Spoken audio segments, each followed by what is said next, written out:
मागच्या व्हिडिओमध्ये आपण पाहिलं होतं square of ending with 5.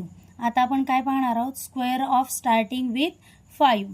Ending with 5 पाहत असताना आपण एंडिंगचा नंबर जो आहे 5 त्याचा स्क्वेअर घेतला होता आणि नेक्स्ट जो नंबर होता पुढचा त्याच्या नेक्स्ट संख्या घेऊन आपण त्याचं मल्टिप्लिकेशन केलं होतं.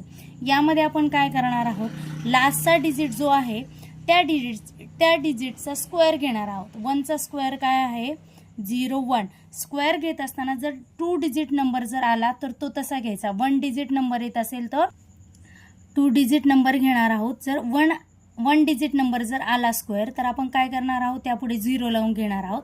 म्हणून आपण 1चा स्क्वेअर घेतला आहे 0 1. मग या 5चं काय करायचं, तर 5चा स्क्वेअर काय असतो 25.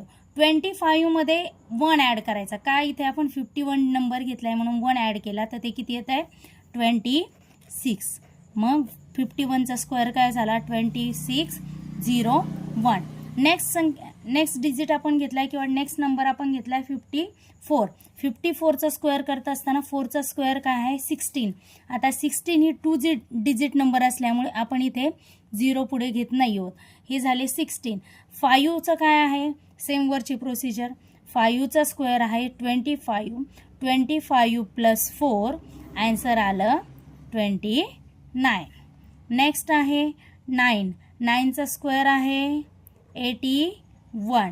5चा स्क्वेअर 25. 25 प्लस 9 किती येत आहे मग 34.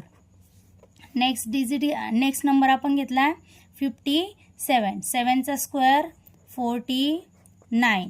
5चा स्क्वेअर 25 प्लस 7. 25 प्लस 7 किती येईल सांगा 32.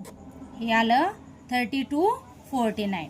नेक्स्ट आहे 56. 56चा स्क्वेअर काय येईल 6चा स्क्वेअर आहे 36.